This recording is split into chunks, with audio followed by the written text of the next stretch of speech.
Well, good morning. Oh, good morning. Good. Glad you're here. It's been I don't know if it was a senior. We just got back from the senior retreat. Where are my seniors? Hey. Okay, wait, that's pitiful. Where are my seniors? Okay. Hey, we have an outstanding group of seniors, and I had the privilege of going to Tulsa, spending a couple of days with them. But one of them was saying, we've been in school a week, and it feels like a month. It's just been hectic at some level. We have all the construction going on, and just things are different. Seventh graders are figuring out how to get to class on time and dealing with that stress, and it is a stress. I'm not making light of it. It's a big deal. The rest of us are figuring out how to get up and down the stairwell, which is always tough, but this year it's way tougher. So there's a lot of adjustments, but I'm grateful to be able to speak to you today. The purpose of chapel hopefully is to encourage you in your walk with the Lord. So this is going to be a short chapel. It's going to be a quick thought, and just hopefully drill home one thing. So I appreciate you taking notes. I'm not going to get the leading idea yet, but you can write this down. Okay, so this is a truth in life, and the earlier you learn it, the better off you'll be. Most of the things that make a difference in life, you have control over. Let me say it again. Most of the things that make a difference in your life, are going to make a difference in your life, you have control over. I'm not going to talk about attitude, but attitude is one of those things. I've seen two students go through the exact same situation, two totally different attitudes, two totally different outcomes in their life.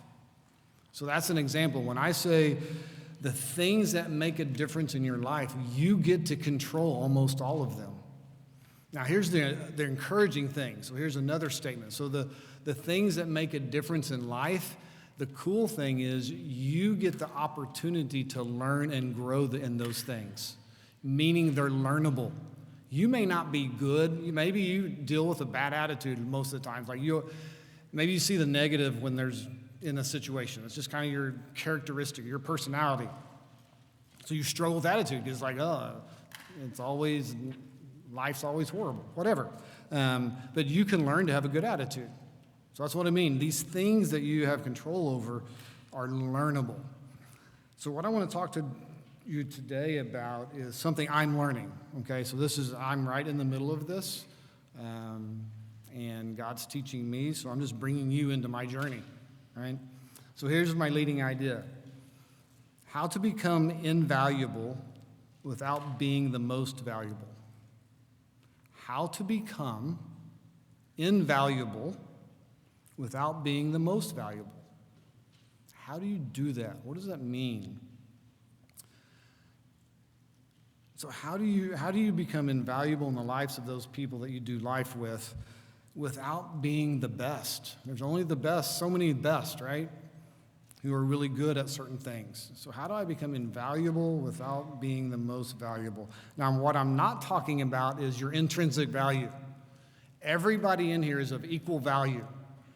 So whether you're a seventh grade girl or you're a senior guy, none of you are more valuable than the other. You're equally valuable with me, and that's because we're all created in the image of God. We are all of equal value. It doesn't matter your skin color, doesn't matter how tall you are, doesn't matter what you look like. We all have equal value. It doesn't matter your skills. But I'm not talking about that. I'm talking about how do you become invaluable in the lives of other people.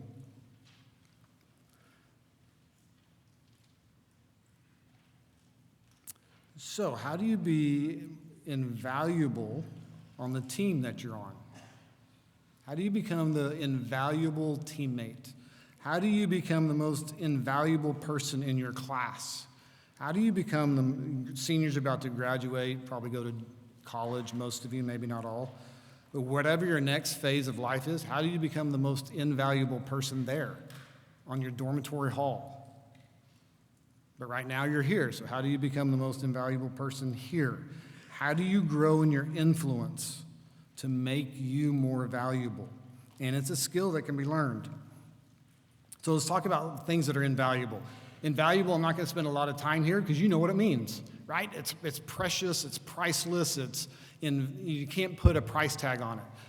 So when I think of precious, I always think of, anybody wrote the Lord of the Rings series? I always think of Smeagol, right? Precious, his quirky little voice. If you know, Smeagol's a not nice-looking little guy that's been infatuated with the ring, and he sits there and he rubs the ring and he says, "Precious." I don't know how he says it. Precious. I don't know. That's a horrible rendition of it. I understand, but you know who I'm talking about. That ring for him was what was invaluable,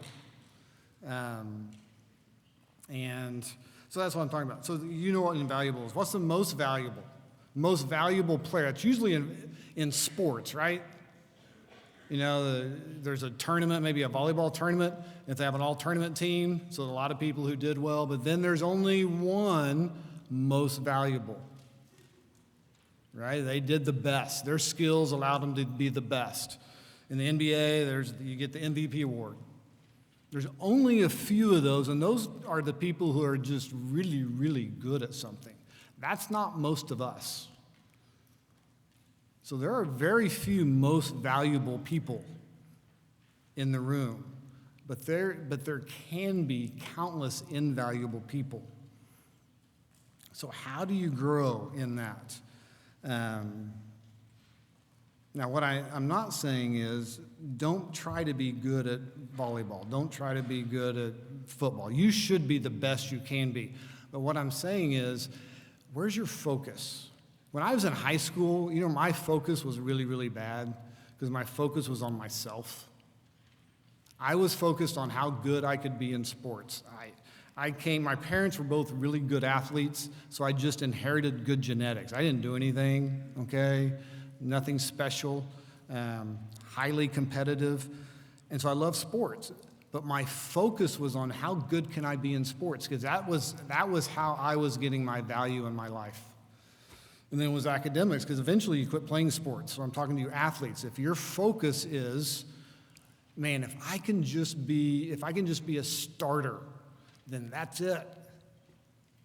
Or if I could just be, some of you academics, if I could just get straight A's, or keep my straight A's, or if I could just get the number one rank as a senior academically, then that's it.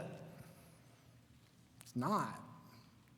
My mom would always say, hey, what gets your focus gets you. So when I was in high school, guess what got me?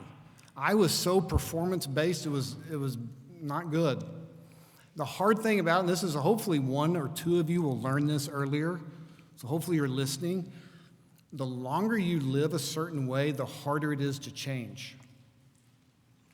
I lived self-consumed through junior high, high school, because I was just focused on myself. I was trying to be the MVP.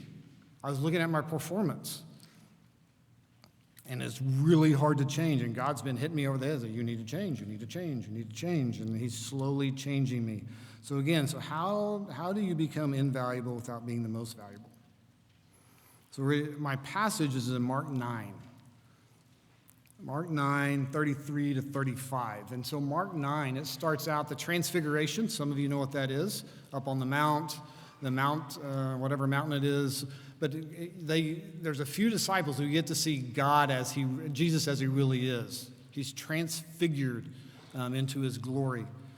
So that's happening. There's been a lot of amazing miracles. And so at the end of Mark 9:33, it says they're on the way to Capernaum. So Jesus has taken the disciples, and they're on their way to Capernaum. And they get there, and they get to the house, and it says when he is in the house, he asks them, what were you discussing on the way? So they just get in the house, they're probably hot and tired, and say, hey, what were you guys talking about? And here it says, but they kept silent. They're like, oh, crud. It's like the saying that, you get caught with your hand in the cookie jar. It's like, when you're talking about something or you've done something and somebody says, hey, What about that? And you're like, ooh, they saw me or they heard me? And so that's what the disciples did. They just like, ooh, I'm not going to say anything. For on the way, they had been arguing with one another about who is the greatest. So they were doing what a lot of us do, what I did in high school, probably what you're doing. You're trying to figure out, how do I become the MVP? How do I get that position? How do I perform? And they're probably at some level discussing what they had done, right? Hey, I was up on the mountain with Jesus when he was transfigured, so that puts me a little better than you. He likes me better. Or maybe some had performed more miracles. God had allowed them to do that, whatever. But there was an argument among them, like, how do I get to be number one? I want to be there, and that's where all of us want to be there at some level. And then you look at, what did Jesus do? What did he say to them? So he says he sat down and he called all the 12. So he said, okay, hey, you guys come here. I'm going to teach you a lesson. And he says this, if anyone would be first, so if you want to be the first person, you want to be number one, he must be last of all and servant of all. And that probably just really highly confused them. He said, hey, if you want to be the best, you want to be the MVP, what do? He said, hey, you try to be the last. And really what he was saying is, hey, if you want to be influential, if you want to be important in the lives of other people, you don't get it by a position. You don't get it by where you are, your title. He says you get it by serving other people.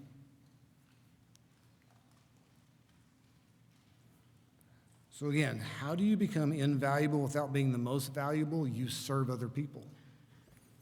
If anybody remembers why, when we probably don't, opening assembly in the gym, I quoted Ronald Reagan. And he said, we can't help everyone, but everyone can help someone. I can't help all 350 of you, but I can help one person today. I can serve one person today. So I'm going to tell you a story and we're going to be done. This is a true story. Is Kyle Smith in here? No, he may know. So David Ross. Anybody know David Ross? I had no clue who David Ross was three weeks ago. But I heard about David Ross. David Ross is the current manager of the Chicago Cubs. And I said Kyle Smith because I think he's a huge Cubs fan. Okay? So he may know who David Ross is. Manager of the Chicago Cubs. I don't know if he's a Christian or not, but if you're not a baseball person, a manager's like the head coach. Okay, so he's the coach of the Chicago Cubs baseball team. And what's interesting is his story. Okay, so David Ross comes into the baseball league, and he's a backup catcher. Plays for the Cincinnati Reds. Plays 8 years. Backup catcher, so he doesn't get much playing time. And then one day he gets fired. And this is highly fascinating to me. Here's why he got fired. He got fired for being a bad teammate. It wasn't because he was a bad backup catcher. He was a lousy teammate. He was not a good person in the locker room. He didn't help other people. It's like, man, you're not helping us on the baseball field, and you're not helping me in the locker room. We don't want you. Now, I think we can learn a lot from David Ross, because here's how he responded. Okay, now think about this. Put yourselves in his shoes. You've been working for 8 years. He's probably had a pretty cush life, probably making several $100,000, backup catcher, never has to play much, practice, not too bad. He gets fired for being a lousy teammate. Here's the first thing he did. He took ownership of it. I said, what do you mean he took ownership of it? He admitted, he looked at his life and said, you know what? I am a lousy teammate. He didn't make excuses. So let's bring it down to your level, right? Let's say you're a football player and you have a lousy game and you lose your starting position, or volleyball, whatever, or you're taking a test and you flunk a test. You fell. What do? Do you take ownership of it? Meaning, you know what? I'm a football player. I didn't prepare. I didn't do what I could. And yeah, I didn't play well. I deserve to not be the starter. So he took ownership of it. If you flunk a test and you didn't study, some people say, well, they didn't give me a good enough study guide, or that teacher didn't teach me, man. Or, you know what, I really didn't study. I didn't pay attention in class. I probably should fail. It's my fault. So he took ownership of it. So when you fail, you make a decision. That's why I say a lot of things that are meaningful in your life, you get to control. You get to control whether you take ownership of your mistakes. And then he does this. So here's number 2. Takes ownership of it. Then he says, you know what? I'm going to learn how to be a great teammate. Now, he doesn't have a job, but he said, you know what? I'm going to start studying and learning how to be a great teammate. So he eventually gets picked up by the Atlanta Braves. So he goes to the Atlanta Braves, and here's what he does. His first time in the locker room, he interviews every other player on the team. And here's what he asked every player.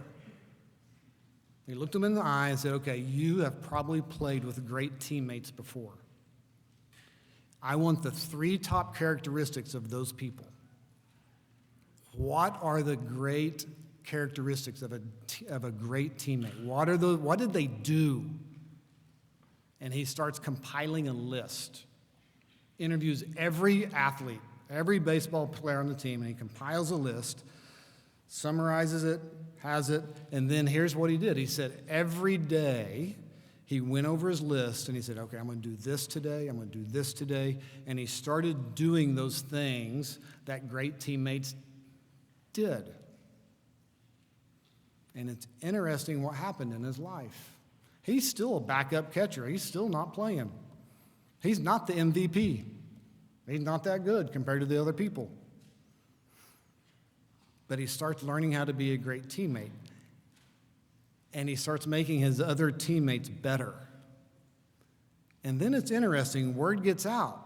He starts getting picked up by other teams. Other teams wanted David Ross for one reason. They wanted him in the locker room. Because David Ross made other people better. David Ross added value to all the other players. He became invaluable to all the other teammates. And he never stepped on I say never. Very rarely did he ever play. I could be a JV volleyball player, if I was female. I could be a JV volleyball player and be the most I could be invaluable on the team and never be on the court. Because he learned. So he gets picked up by the Boston Red Sox. Boston Red Sox are pretty good. They've won a few World Series. He wins a World Series with the Boston Red Sox. He gets a ring. He doesn't even play. But he wins because he made made his teammates better. He eventually gets picked up by the Chicago Cubs. Chicago Cubs historically is one of the worst baseball teams in the whole league. They stink. Okay, they're just not any good. Everybody knows they're not any good. But an amazing thing happens. David Ross joins the team, and in 2016, so 7 years ago, they get to the World Series. It's been 108 years since they've been to a World Series. That's a long time. Think about that. 108 years to even go to the World Series. But they make it, and David Ross is on the team. They're playing used to be the Cleveland Indians. They changed the name. I don't know, something else because they're politically correct right now. It used to be Cleveland Indians. So they're playing Cleveland. Goes to 7 games, playing Game 7 at Cleveland. David Ross is not playing.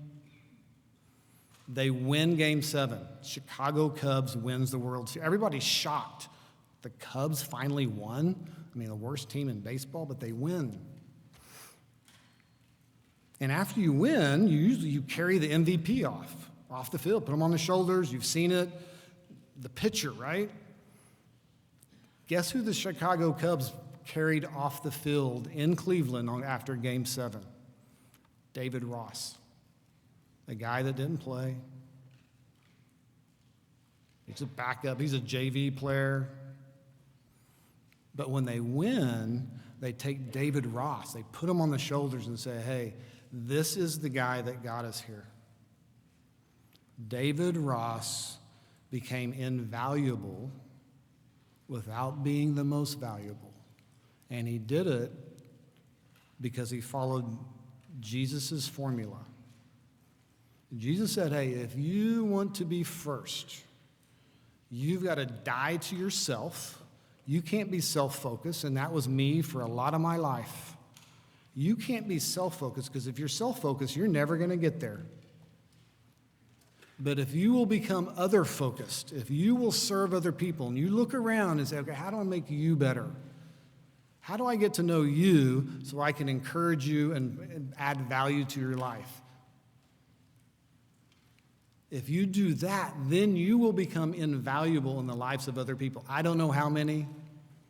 You say David Ross is not invaluable to you. You don't even know who he is. But in that locker room and to the Chicago Cubs, David Ross was invaluable. So one day you're going to be working at a corporation. One day you'll have a family. Whatever it is, you will be in a community. And you have the opportunity to become invaluable. But it's your choice, right? I'll go back to where I started. The things that are meaningful in life, guess what? You get to choose them. Nobody can make you do it, but you choose. So I'm going to leave you with the challenge. Who are you going to listen to? Satan has come and Satan says, hey, this is the way that you become invaluable to others. You focus on yourself. It's about what you look like. And I'm not saying anything's wrong with looking nice, but it really has nothing to do with me living a meaningful life. It's not what kind of car you drive. And I would love a sick car. I would love a Ferrari, but it wouldn't change me, right? Doesn't matter. So you're either going to look at what the world says is going to make you invaluable and follow that path, or you're going to say, you know what? I'm going to trust Jesus, and I'm going to go down this path. And I'm going to start looking here at school and at home and in your church youth group, how do I serve other people? And in the lives of other people, as you practice that and get better at it, you will become invaluable in the lives of other people. You will change cultures. A youth group culture, a family culture, a corporation culture, and that's what we need. We need young people who go out and who know how to be invaluable without being the most valuable. It's your choice. But before I leave, the most important decision that you have to make in your life is whether you are going to trust Jesus Christ or not. Some of you have never done that. You have never admitted that Jesus is God, that he died on the cross for your sins, and that you are a sinner, and that you said, hey, you know what, I'm a sinner. Jesus died on the cross for me, and I want to accept his free gift of eternal life. I want to accept his forgiveness. Some of you have never done that. You're probably going down the path of selfishness, because that's your flesh. You don't have anything helping you. So I'd encourage you, if you're like, man, I want to know more. I want to make that the most important decision. You can talk to any faculty member in here. You could probably talk to almost every senior, and they would tell you what to do. They would help you do that, and others in here. So that's an important decision. But another important decision is, are you going to start going down that path of being invaluable? It's your decision. Nobody can make you. But I encourage you to do that. To make that decision to become invaluable without ever having to be the most valuable. And that's encouraging to me, because there's always people who are smarter than me, who are better than me, but I can serve people and I can love people. So let's pray. God, we thank you for your word and how it's pretty simple in a lot of ways. It's not complex, but it's not easy either, because you tell me to be last, and that's really the last thing I really want to do. But you made us, you created us, and you say, hey, if you will just trust me, if you will start serving other people, you will live a life that is invaluable to others. And so I pray in here, I don't know if it's 1, 2, 5, I don't know, that hopefully you have stirred within them and say, I want to be that person. I want to start down that path. And it's a path that they'll have to figure out and learn. How do they become a good teammate? How do they become a good classmate? How do I become a valuable person to my youth group? How do I serve? Lord, that you give them the courage to keep learning and doing, and they'll get better at it. And then one day, like I said earlier, our prayer is that we will have a whole bunch of young people out there who have changed cultures. And they'll just say, hey, I'm just doing what Jesus told me to do. This is what Jesus has done in my life, and this is why I'm doing it. So that's my prayer. Pray you'd encourage these students. It's been hectic at the beginning, all the changes, all the hard things. Getting to class on time is harder now. So that you would bless them, encourage them. But Lord, above all, they learn how to serve other people and love other people. And we do pray this in your Son's name. Amen. Okay, you are dismissed. Thank you, guys. Have a great day.